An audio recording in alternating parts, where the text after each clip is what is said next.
আমাকে এটা বোঝানোর জন্য যে এই উপহার দেওয়ার মাধ্যমে শুধু এইটুকু বোঝানোর জন্য যে আমার গ্রাম, আমি আমি আমি আমার আমার আমার নিট পাওয়ার ফলে আমি দেখেছি আলোর মিশন আমার জন্য হ্যাপি, আমার ফ্যামিলি আমার জন্য হ্যাপি, আমার ফ্রেন্ডস আমার জন্য হ্যাপি। বাট আমি কখনো এটা ফিল করতে পারিনি যে আমার আমার গ্রামও আমার জন্য হ্যাপি কিনা।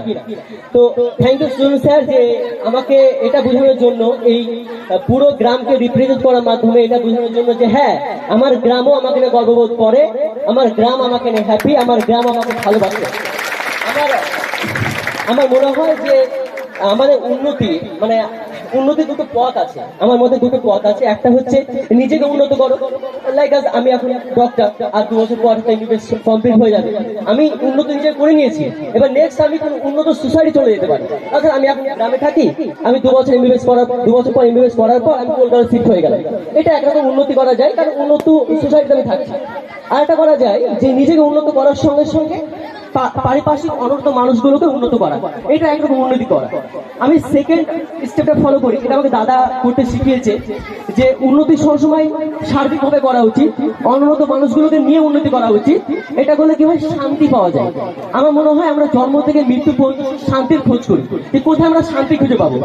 যদি আমি আমার গ্রামকে উন্নত করার মাধ্যমে শান্তি খুঁজে পাই, তাহলে এটা আমাকে খুব সৌভাগ্যের বিষয় যে আমি এই অল্প কিছুতেই আমি শান্তি খুঁজে পাচ্ছি।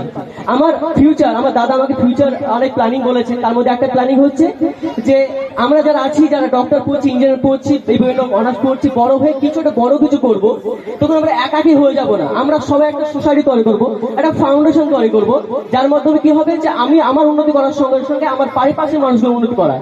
এই ফাউন্ডেশন লোক হবে লড়াই করা। লড়াই মানে এরকম নয় যে লুঙ্গি কাজে তুলে নিয়ে বললাম আয় ভাই দেখছি, এরকম এরকম লড়াই নয়। লড়াই মানে হচ্ছে, এই লড়াই হচ্ছে উন্নতি লড়াই, এই লড়াই হচ্ছে একেবারে পাশে থাকার লড়াই, এই লড়াই হচ্ছে ভালোবাসা লড়াই, এটা হচ্ছে সভ্যতা লড়াই, এটা হচ্ছে এডুকেশনকে বাড়ানোর লড়াই। তো আমি এই লড়াইয়ের, আমি আমার দাদার সঙ্গে এই লড়াই আমি প্রথম পার্টিসিপেট। আমি দাদাকে বলেছি তুমি যেভাবে উন্নতি করো, যেভাবে চাও, আর্থিক দিক থেকে হোক, কাজ করতে হবে, রাস্তায় নামতে হবে, আমি তোর পাশে আছি, সব সময় থাকবো। আমি আমার গ্রামকে উন্নত করার কথা অবশ্যই ভাববো, ইনশাল্লাহ আমি করছি।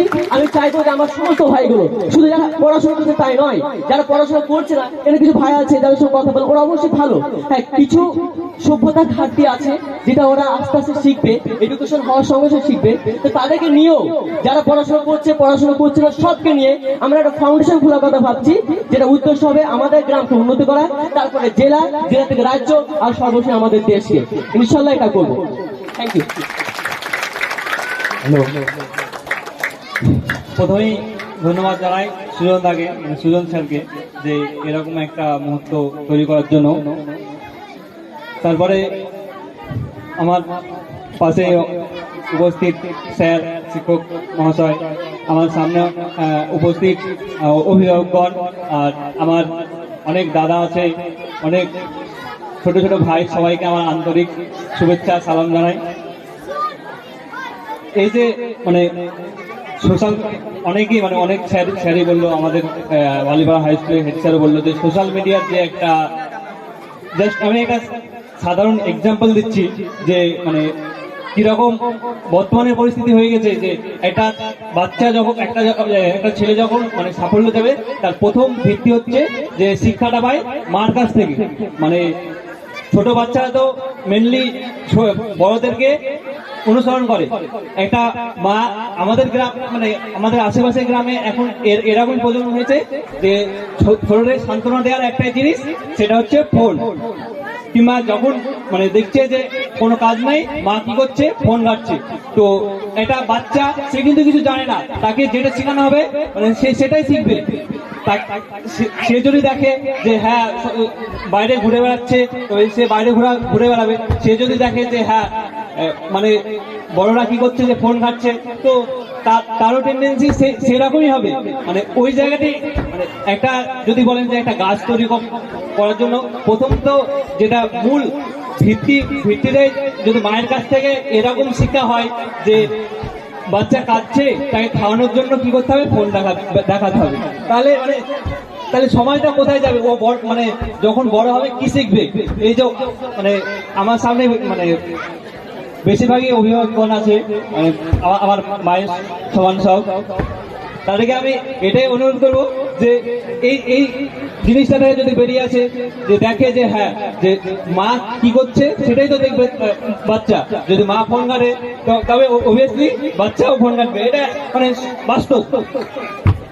তারপর যেটা আরেকটা হয় যে এখন মানে এখনকার যে আমার ছোট ভাই আছে আছে, এখনকার ছেলেরা মাঠে যায় কি জন্য, যে হ্যাঁ ফোন ঘাটার জন্য, গিয়ে বসে ফোন ঘাটবে। এই যে সোশ্যাল মিডিয়ার প্রতি একটা যে হ্যাবিট হয়ে গেছে, এই জিনিসটা থেকে যতদিন বেরিয়ে না আসবে ততদিন মনে হয় না যে উন্নতি হবে। আর এই মানে এটা থেকে বেরিয়ে আসার প্রথম স্টেপ আমার মনে হয় যে মায়ের কাছ থেকে পায়। তারপরে আরেকটা যেটা কথা বলবো, যে আমাদের গ্রামে এরকম অনেকেই বলে যে হ্যাঁ যে এই ছেলেটা ভালো পড়াশোনা নাই, মাথায় কিছু ঢুকে না, মানে তার মাথায় কিছু নাই, এরকমটা টেন্ডেন্সি নিয়ে বোঝানো হয়। কিন্তু আমি যেটা মনে করি, যে আমার যেটা রিয়েলাইজেশন, যে একটা আল্লাহ তো সবাই, আল্লাহ ভগবান বলো, আমাদের সবাইকে সৃষ্টি করেছে, তো কাউকে কম মেধা, কাউকে বেশি মেধা দিয়ে সৃষ্টি করেছে এরকম মানে কোনো ব্যাপার না। সম্পূর্ণটাই হচ্ছে যে সে তার মস্তিষ্ককে কিভাবে মানে ইউজ করছে, কতটা সেটা চর্চা করছে। একটা যদি আপনি বলেন যে কোনো মানে ধারালো যন্ত্র যদি আপনি প্রতিদিন ইউজ করেন তাহলে সেটা ধারালো হবে, আর যদি আপনি না ইউজ করেন তাহলে সেটা জং ধরে বাদ হয়ে যাবে। সেরকমই দুটো কথা বলবো, যে সমাজে যে একটু আগে আমার যে একটা ভাই বলে গেল যে মেয়েদের শিক্ষার বেশি সত্যি খুব দাম। কারণ যদি একটা বাচ্চা জন্ম হয় তারপরে কিন্তু প্রথম শিক্ষা সেটা মায়ের কাছ থেকেই পায়। তাহলে যদি মায়ের শিক্ষিত না হয় তাহলে সেই বাচ্চার শিক্ষিত হওয়াটা খুব কষ্টের। সেই জন্য আমি বলবো মেয়েদেরকে বিশেষ করে শিক্ষিত হওয়াটা খুব দরকার। আর সেটার জন্য প্রথম তার বাবা মাকে সচেতন হতে হবে এবং তার বাবা মাকে মেয়েকে শিক্ষিত করার চেষ্টা করতে হবে। আমি গত 1.5 বছর ধরে সাব সেন্টারে কাজ করেছি, সুস্বাস্থ্য কেন্দ্র। অনেকে আমাকে চেনেন, অনেকে চেনেন না। সেখানে আমি দেখেছি মাত্র 14 বছর বয়সে অনেক মেয়ের প্রথম বাচ্চা হচ্ছে, 18 বছর বয়সে 3 নম্বর বাচ্চা হচ্ছে। সেই মেয়েগুলো তো নিজেদের জীবনটাই মানে ওরা এনজয় করতে পারলো না, নিজের জীবনে কিছুই করতে পারলো না, সে তার বাচ্চাকে কি দেবে? সেই মাগুলো নিজেরাই অসুস্থ হয়ে যায়। তাহলে বাবা মাকে, অনেক মাইকে আমি জিজ্ঞেস করেছি যে এত কম বয়সে কেন বিয়ে দিচ্ছে, তো তারা এটা উত্তর দেয় যে মেয়ে যদি পালিয়ে যায় তখন আমি কি করব, সেই জন্য আগে বিয়ে দিয়ে দিচ্ছি। একটা দুটো মেয়ে হয়তো পালিয়ে যাচ্ছে, কিন্তু বাকি 90টা মেয়ে কিন্তু পড়াশোনার ইচ্ছা আছে, কিন্তু সে একটা দুটো মেয়ের জন্য বাকি 90টা মেয়ের এত মানে খারাপ একটা ফিউচার করে দিচ্ছেন বাবা মায়েরা।